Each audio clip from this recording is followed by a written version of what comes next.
اعوذ باللہ من الشیطان الرجیم بسم اللہ الرحمن الرحیم۔ اب اس کے بعد اللہ تعالیٰ کے احسانات اور ان کی طرف سے جو ناشکریاں ہوئی ہیں ان کی بڑی تفصیل کے ساتھ اب بات چلے گی، تفصیل نہیں تیزی کے ساتھ۔ یہ واقعات کئی 100 برس کے ہیں، لیکن ایک تو یہ کہ ان کی تفاصیل مکی صورتوں میں آ گئی ہیں، سب سے زیادہ سورہ اعراف میں ملیں گی اور بھی کئی صورتوں میں آپ کو مل جائیں گی۔ یہاں پر تو پے بپے، جیسے کہ ایک قرارداد جرم کسی پر کی جاتی ہے تو اس میں سب گنوائے جاتے ہیں، تم نے یہ کیا یہ کیا یہ کیا۔ وَإِذْ نَجَّيْنَاكُم مِّنْ آلِ فِرْعَوْنَ، اور ذرا یاد کرو جب کہ ہم نے تمہیں نجات دی تھی فرعون کی قوم سے۔ يَسُومُونَكُمْ سُوءَ الْعَذَابِ، وہ تمہیں بدترین عذاب میں مبتلا کیے ہوئے تھے۔ يُذَبِّحُونَ أَبْنَاءَكُمْ وَيَسْتَحْيُونَ نِسَاءَكُمْ، تمہارے بیٹوں کو ذبح کر ڈالتے تھے اور تمہاری عورتوں کو زندہ رکھتے تھے۔ عورتیں تو پھر ان کے کام آتی تھی، گھر میں کام کاج کے لونیاں بنتی تھی، گھروں میں ڈال لیتے تھے، لیکن لڑکوں کو، اور یہ 2 موقع پر ہوا ہے بنی اسرائیل کے ساتھ، یہ بعد میں انشاءاللہ اس کی تفصیل آئے گی۔ وَفِي ذَلِكُمْ بَلَاءٌ مِّن رَبِّكُمْ عَظِيمٌ، اور یقیناً اس میں تمہارے رب کی طرف سے تمہارے لیے بڑی آزمائش تھی۔ وَإِذْ فَرَقْنَا بِكُمُ الْبَحْرَ، اور یاد کرو جب کہ ہم نے تمہارے لیے سمندر کو پھاڑ دیا یا دریا کو پھاڑ دیا۔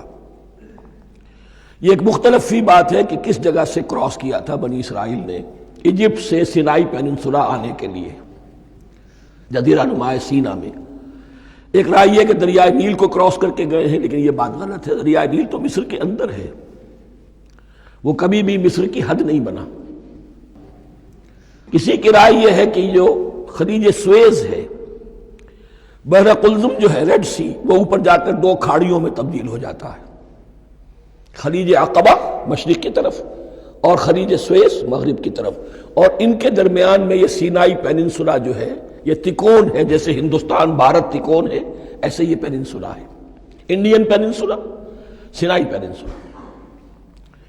اور یہ سویس کینال تو بعد میں بنی ہے، خلیج سویس اور میڈیٹرینین بحیرہ روم کے درمیان یہ کچھ چھوٹی چھوٹی، اگرچہ چھوٹی تھی سمندر کے لحاظ سے، بہت بڑی بڑی جھیلیں تھیں، اور ان جھیلوں ہی کو پھر جوڑ جوڑ کر درمیان میں جو خشکی تھی اس کو کاٹ کر سویس کینال بنائی گئی ہے۔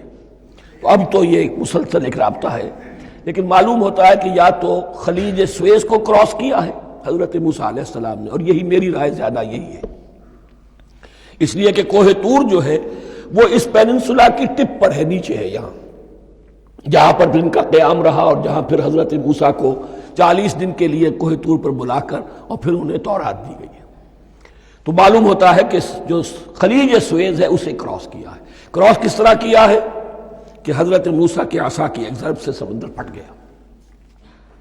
فَكَانَ كُلُّ فِرْقٍ كَالطَّوْدِ الْعَظِيمِ، دونوں طرف چٹانوں کے مانند پہاڑ کی طرح جو ہے وہ سمندر کھڑا ہو گیا، اس کے راستے سے یہ نکل گئے۔ اور پھر جب فرعون اور اپنا لشکر لے کر جب آیا ہے، اس نے سوچا ہم بھی نکل جائیں، وہ غرق ہو گئے، اس لیے کہ دونوں طرف کا پانی آپس میں مل گیا۔ یہ تھی کیفیت، اور معجزانہ کیفیت تھی، یہ کوئی فطرت کے یا نیچر کے اصول کے مطابق بات نہیں تھی، اور میں عرض کر چکا ہوں، آپ کو بتا چکا ہوں معجزہ کسے کہتے ہیں۔ وَإِذْ فَرَقْنَا بِكُمُ الْبَحْرَ فَأَنجَيْنَاكُمْ، جب ہم نے تمہارے لیے یا تمہارے ساتھ سمندر کو پھاڑ دیا، تمہارے لیے، تمہارے گزرگاہ بنانے کے لیے، تو تمہیں تو نجات دے دی۔